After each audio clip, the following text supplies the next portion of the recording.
আপনি কি জানেন প্রতিদিন মাত্র একটি কলা খাবার উপকারিতা আপনার শরীরের ভেতরে নীরবে কাজ করতে পারে? কেন অনেক ক্রীড়াবিদ, ডাক্তার এবং পুষ্টিবিদ নিয়মিত কলা খেতে বলেন? কলা কি সত্যি শক্তি বাড়ায়, নাকি এটা শুধু একটি সাধারণ ফল?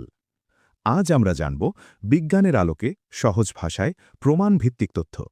শেষ পর্যন্ত দেখুন, কারণ একটি সাধারণ ভুল অনেকেই করে থাকেন। আসসালামু আলাইকুম। আমি আপনাদের স্বাস্থ্য সচেতন বন্ধু। আমাদের আজকের বিষয় কলা খাওয়ার উপকারিতা। বাংলাদেশে কলা খুব সহজলভ্য, সস্তা এবং সারা বছর পাওয়া যায়। কিন্তু আমরা কি জানি এই সাধারণ ফলের ভেতরে কত শক্তিশালী পুষ্টি লুকানো আছে? চলুন শুরু করি বিজ্ঞানের দৃষ্টিতে।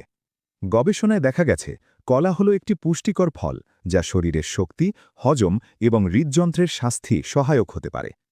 একটি মাঝারি আকারের কলায় সাধারণত থাকে প্রাকৃতিক কার্বোহাইড্রেট, খাদ্য আঁশ বা ডায়েটারি ফাইবার, পটাশিয়াম, ভিটামিন বি6, ভিটামিন সি, অ্যান্টিঅক্সিডেন্ট।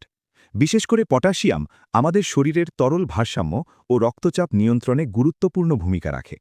তাই নিয়মিত ফল খাওয়ার অংশ হিসেবে কলা অন্তর্ভুক্ত করা উপকারী হতে পারে। ১. শক্তি বৃদ্ধি। কলা হল দ্রুত শক্তির ভালো উৎস। প্রাকৃতিক চিনি যেমন গ্লুকোজ, ফ্রুক্টোজ ও সুক্রোজ শরীরের দ্রুত এনার্জি দেয়। তাই ব্যায়ামের আগে বা পরে কলা খাওয়া অনেকেই পছন্দ করেন। ২. হজমে সহায়ক। কলায় থাকা ফাইবার অন্ত্রের কার্যক্রম স্বাভাবিক রাখতে সাহায্য করতে পারে। এটি স্বাস্থ্যকর খাদ্যাভ্যাসের অংশ হিসেবে কোষ্ঠকাঠিন্য কমাতে সহায়ক হতে পারে। ৩. হৃদযন্ত্রের জন্য উপকারী। পটাশিয়াম সমৃদ্ধ খাবার হৃদস্বাস্থ্যে গুরুত্বপূর্ণ। গবেষণায় দেখা গেছে পর্যাপ্ত পটাশিয়াম গ্রহণ রক্তচাপ নিয়ন্ত্রণে সহায়ক হতে পারে। তবে উচ্চ রক্তচাপ বা কিডনি সমস্যায় থাকলে খাদ্যাভ্যাস পরিবর্তনের আগে চিকিৎসকের পরামর্শ জরুরি। ৪. মুড ও মানসিক সুস্থতা। কলায় ট্রিপ্টোফ্যান নামের একটি উপাদান থাকে। এটি শরীরে সেরোটোনিন তৈরিতে ভূমিকা রাখতে পারে, যা মুড ভালো রাখতে সাহায্য করে। তবে এটি কোনো মানসিক রোগের চিকিৎসা নয়। ৫. ওজন নিয়ন্ত্রণে সহায়ক।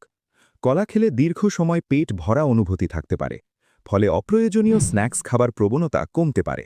বাংলাদেশে অনেকেই সকালে চা বিস্কুটের বদলে কলা খেলে স্বাস্থ্যকর বিকল্প হতে পারে।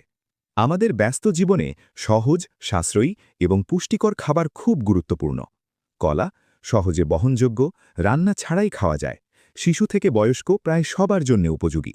গ্রামের হাট হোক বা শহরের বাজার, কলা সহজেই পাওয়া যায়। এই সহজলভ্যতাই একে করে তোলে বাংলাদেশের জন্য বাস্তবসম্মত সুপারফুড। এবার চলুন কয়েকটি প্রচলিত ভুল ধারণা ভাঙি। ১. মিথ ১.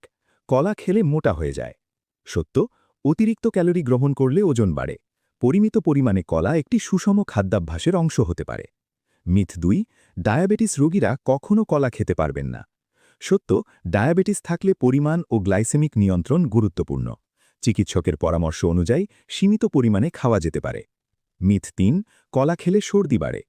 এর বৈজ্ঞানিক প্রমাণ স্পষ্ট নয়, ব্যক্তিভেদে প্রতিক্রিয়া ভিন্ন হতে পারে। অনেকেই কিছু সাধারণ ভুল করেন। ১. একসাথে অনেকগুলো কলা খাওয়া। ২. অতিরিক্ত পাকা কলা নিয়মিত খাওয়া। ৩.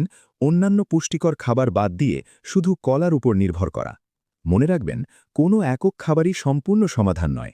বৈচিত্র্যই হল স্বাস্থ্যকর খাদ্যাভ্যাসের মূল। আপনি কিভাবে প্রতিদিনের জীবনে কলা যুক্ত করতে পারেন? সকালের নাস্তায় ওটস বা চিড়ার সাথে, ব্যায়ামের আগে ছোট একটি কলা, বিকেলের ক্ষুধায় বিস্কুটের বদলে, স্মুদি বা দইয়ের সাথে। একটি সহজ অভ্যাস, প্রতিদিন একটি ফল, আজ কলা, আগামীকাল অন্য ফল। এই ধারাবাহিকতায় দীর্ঘমেয়াদে উপকার দিতে পারে। এই ভিডিওটি শুধুমাত্র সাধারণ শিক্ষামূলক তথ্যের জন্যে। ব্যক্তিগত স্বাস্থ্য সমস্যা বা চিকিৎসার জন্য অবশ্যই একজন যোগ্য চিকিৎসকের পরামর্শ নিন। ব্যক্তিভেদে ফলাফল ভিন্ন হতে পারে। কলা খাবার উপকারিতা নিয়ে আজকের আলোচনা থেকে আপনি কি শিখলেন? আপনি কি প্রতিদিন কলা খান, নাকি এখন থেকে শুরু করবেন? কমেন্টে জানাতে ভুলবেন না। স্বাস্থ্য সচেতন সিদ্ধান্ত, ছোট ছোট অভ্যাস এবং সঠিক তথ্য, এই তিনটি মিলেই গড়ে ওঠে সুস্থ জীবন। এমন প্রমাণভিত্তিক, সহজ ও বিশ্বস্ত স্বাস্থ্য তথ্য পেতে চ্যানেলটি সাবস্ক্রাইব করুন। আমি আপনার স্বাস্থ্য সাথী। আবার দেখা হবে পরবর্তী ভিডিওতে।